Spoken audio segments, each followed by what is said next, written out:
Hey there, everyone. I am attempting to do an actual sort of lesson today instead of just turning you loose with it. I'm going to warn you that I am sitting in my bedroom because my boyfriend's having a meeting in the other room. I've got an annoying dog here somewhere, and my cat will probably be along in a few minutes. So, it is what it is, I guess. So today we're going to look at tone and how that affects and is affected by purpose. So let's kind of start by looking at the very beginning. Purpose. We're going to start with our purpose. Let me draw real quick. So the purpose is the reason or the intent for speaking or writing. One of the things that you've got to look at, and will you go ahead and add this in your notes, please? As I add things, I'm going to ask you guys to kind of double click in and add to them.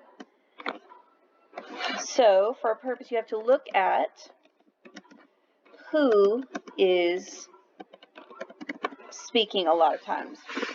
When you look at who is speaking, that will help you kind of determine what they want to accomplish. My cat's meowing, so I've got to let her in. Sorry, guys. Come on, May. I know. Sorry about that. Welcome to working from home.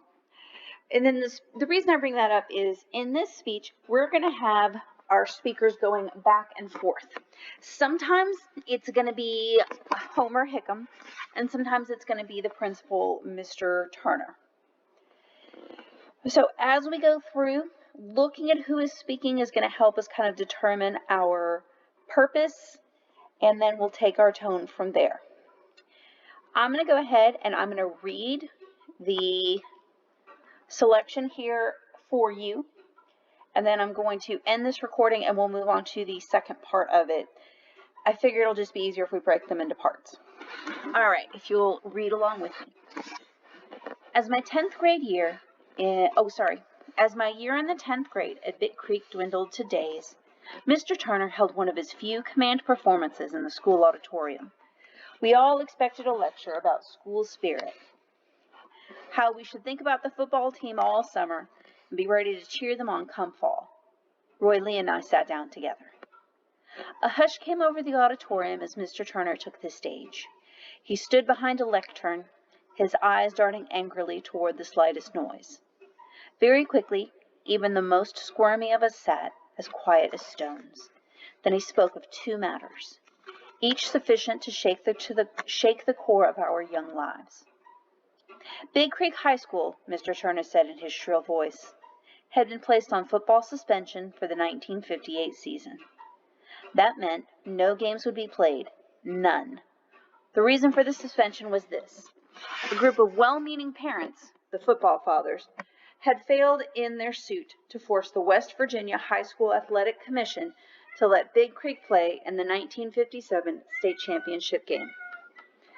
We all sat in dumb shock. He might as well have announced that he was going to burn down the school. There was a groan from the knot of football boys. Coach Gaynor stood up and hushed them. Act like men, he said. Show them what you're made of. Mr. Turner had more to say. Big Creek was to be restructured, he said, beginning with the junior class. A more challenging curriculum was to be installed, the result of Sputnik and the worry over how badly educated America's children were compared to Russian kids. Mr. Turner gripped the lectern and looked down on us. There will be no more easy classes at the school, he announced. We had heard two hard things, Mr. Turner said. You can do nothing about the football suspension, he said, looking at the football boys. Accept it and make the best of it. But the changes in the classroom are another matter. He gripped the lectern. After you leave Big Creek, some of you boys will go on to work in the coal mines. Some will go into the service. Some, not enough in my opinion, will go to college. You girls will be wives, nurses, teachers, secretaries. Maybe even someday one of you will be the President of the United States. There was a murmur of laughter, quickly smothered by dour looks from the other students. Mr. Turner swept his gaze over us. his expression proud and certain. The newspapers and television say that the Russian students are the best in the world, he said. They tell us how intelligent they are, how advanced, and how all the world may have to bow down to them when they take over. Well, I'm here to tell you Big Creek students have nothing to be ashamed of in front of anybody. You come armed with a wonderful education provided by caring teachers.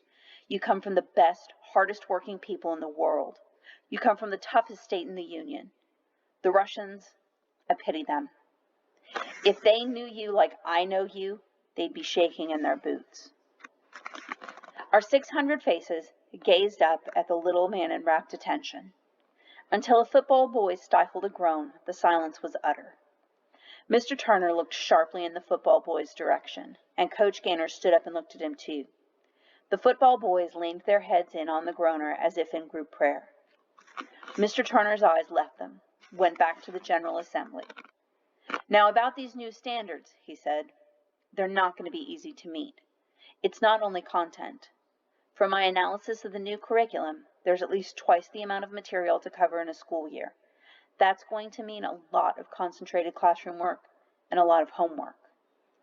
You must completely dedicate yourselves to it.